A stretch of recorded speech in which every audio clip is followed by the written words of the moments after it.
Hey everybody, welcome back. Alright, so in this lesson we are going to look at how the chord progression was made. But first of all, I just want to take a second and have a quick look at the final version of the track that we're making, only to basically show you how many musical parts are in it, so we can then explore how we came up with them. So I'm just going to drag in from my file explorer the actual original version, although this is the instrumental. Just want to be able to play you a few bits from it so you know what's going on.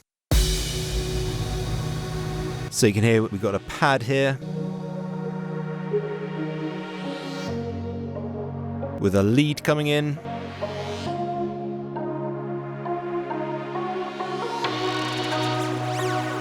Then we got our actual chord progression, which is the one that we're going to build.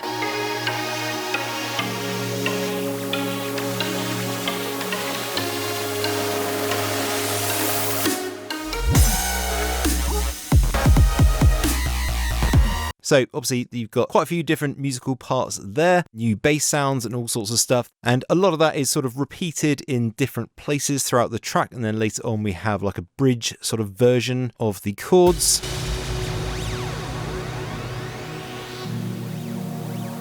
Which has a slightly sort of darker feel to it.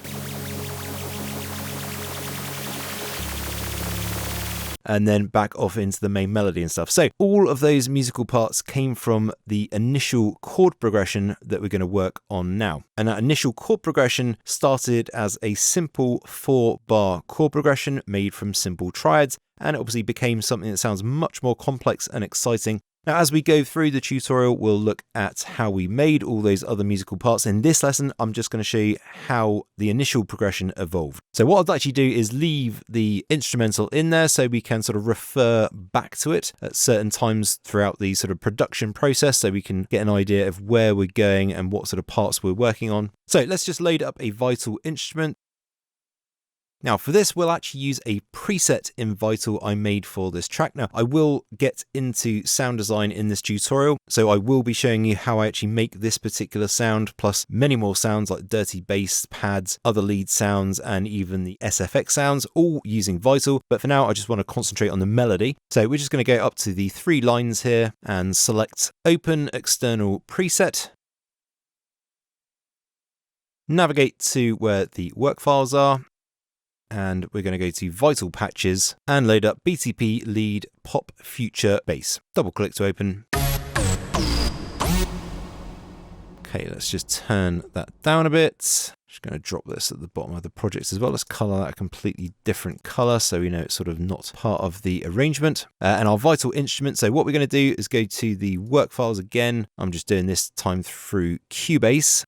And under the work files, we want to go to the MIDI section, and I'm just going to drag in Evolution of Main Chord and drag that onto our new Vital instrument. So I'll just quickly play that.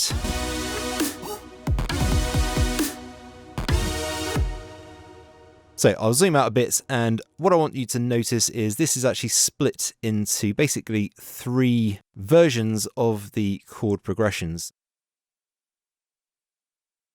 Alright, so due to the level of experimentation that went into making this chord progression, it's kind of hard to build it from scratch in a way that's actually going to be helpful. So what I've done is break the melody up into 3 stages. So this is purely just so you can understand how it was made. The actual chord progression part that we're going to be using is this last part, the 3rd part of this, but these other 2 parts sort of represent early stages of how this melody was made, just so I can sort of explain it to you and you can see how it progressed. So let's just select the first 2 stages and go into that. And what we've got here is the first part of this progression just literally being simple triads.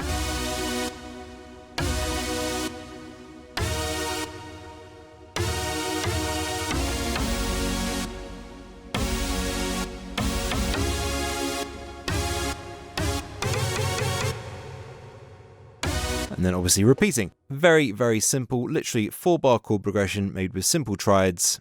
Just that extra chord in there, which kind of helps it slip from one chord to the next. But that's about it. And then we move on to this progression here, where we've just made some changes to the chords. So let's just go through this and look at these. So where we got our first 2 chords repeating, we've just changed the second chord, so it's now a sus2 chord. Very subtle, but this has more impact when you start adding more notes to it as well. We started adding voicing changes. So voicing changes, if you don't know, are simply changing the order of the notes of the chord. So you use the same notes, but you can just use them in different octaves. So for example, if I put the F sharp up an octave, that's just changing the voicing, still the same chord. It just has a different feel to it. So that's what we've done there with the A sharp. We've just lowered that bass note of the chord down an octave. This chord's still the same at the moment, but then we go to a sus4. Should probably quickly explain what a sus2 and a sus4 are. So with the sus2 chord that we got here, all we've done is literally move the center chord, what is normally a natural third, down one note in the scale, which is C sharp. Just gives a slightly different feel to the chord, rather than what it sounds like naturally.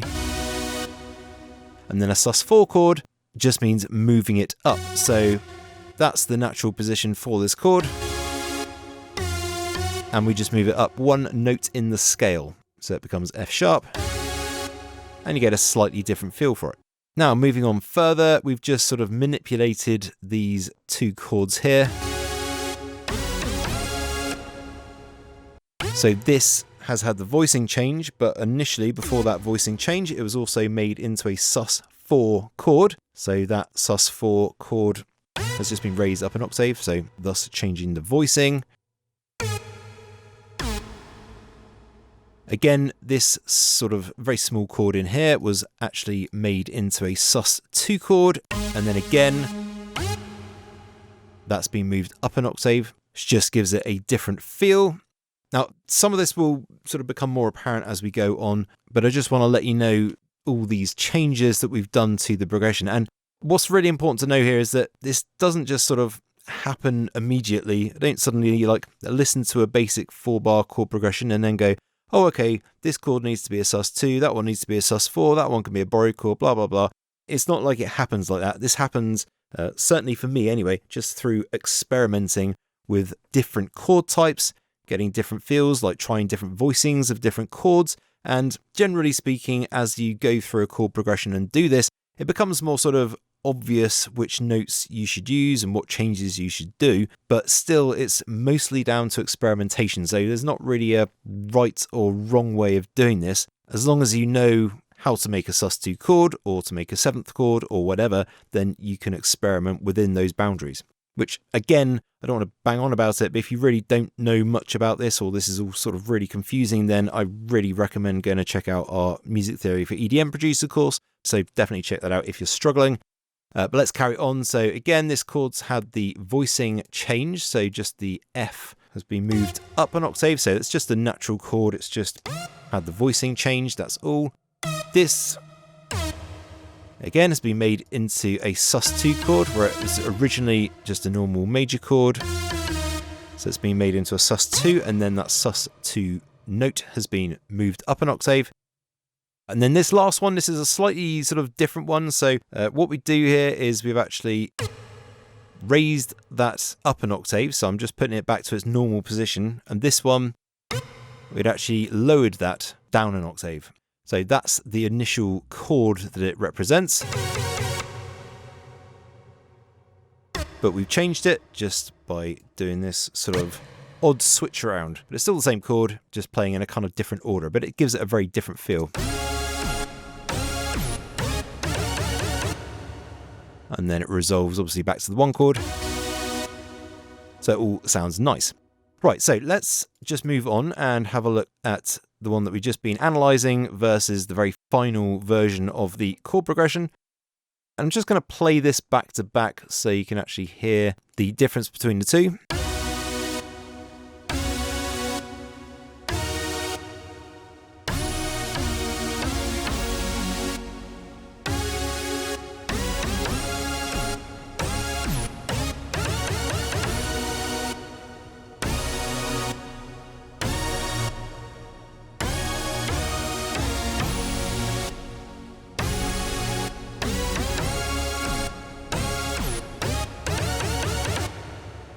So as you can hear, obviously it's got all these sort of 7th chords and everything in there.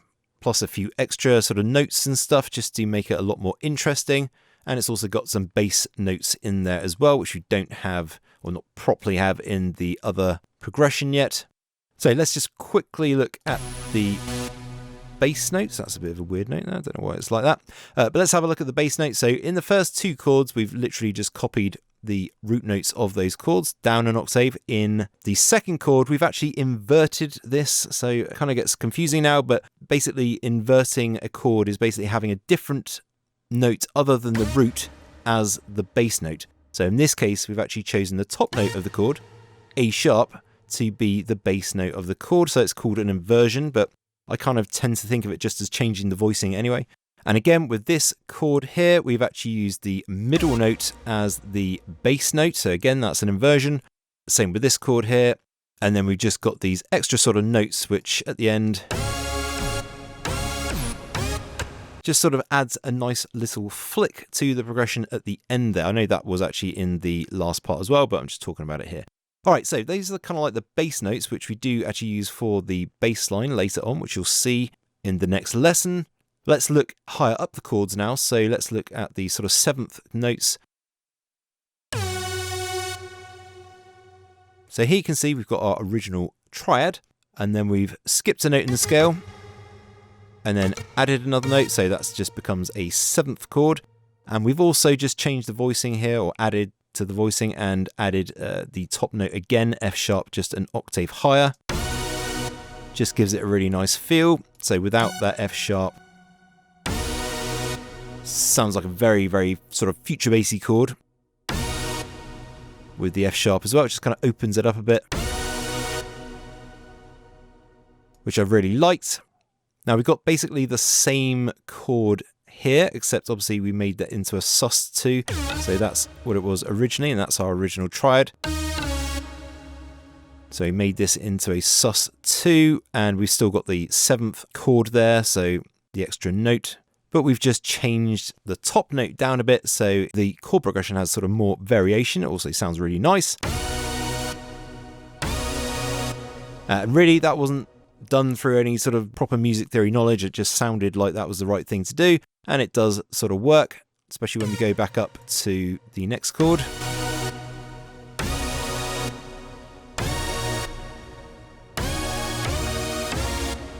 So again, here we've got our original triad, and we've just skipped a note in the scale, added another note, so we've got a seventh chord, and we have again duplicated the A sharp, which is a top note of our triad, up an octave. So nothing crazy there, just pretty simple changes. Let's move on to the next parts. So here we just sort of modified this so it has a descending sort of characteristic. So from this chord on, it's just kind of feels like it's going down, and this sort of helps this chord when it comes in have more impact. So I'll just play that.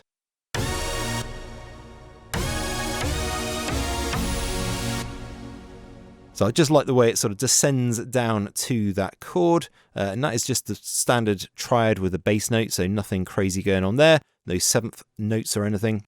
So here, this was changed into a sus2 triad, so that was our original triad, like so. We made it into a sus2 chord, and then we've raised that up an octave, and we've just duplicated the bass note of the chord up. And again, like I mentioned, we've used the A sharp, which is the middle note, as the bass note, so it's just been inverted. We've already looked at these changes. They were sus2, then a sus4, leading into our last chords. This one being a sus4 with the F there, and then we've just duplicated up the bass note again, so the C sharp's just been copied up. And that's really about it for that progression. So just has a much more sort of deeper emotional content once you've made all of these changes. And again, I can't stress enough how much this really just comes through experimentation. So as long as you know how to make these chords, how to add a seventh chord, a ninth chord, or whatever, then literally just messing around with it for a few hours, just trying to come up with the sort of ideal chord progression is the way that I do things. Obviously, if you play on piano or keyboard or whatever, you can probably do this a hell of a lot quicker and maybe even a lot easier. But this is just how my brain works and how I come up with these chord progressions. All right, so one last thing that I'm going to do is actually just delete that MIDI. That really is just in there as an example. And what I'm going to do is bring in the BTP Future Bass main chord progression. Just going to drop that into our track, just so we're all in the same place and using the same MIDI. And just to give you an example, so what we got at the moment is this. It's a bit loud.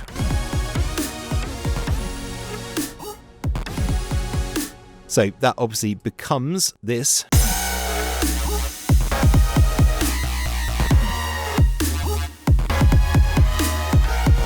So clearly we've got a little way to go before it comes like that, but this actual particular sound has just got a couple more layers to be added to it to get the full sort of emphasis or full power out of this sound, out of this chord progression.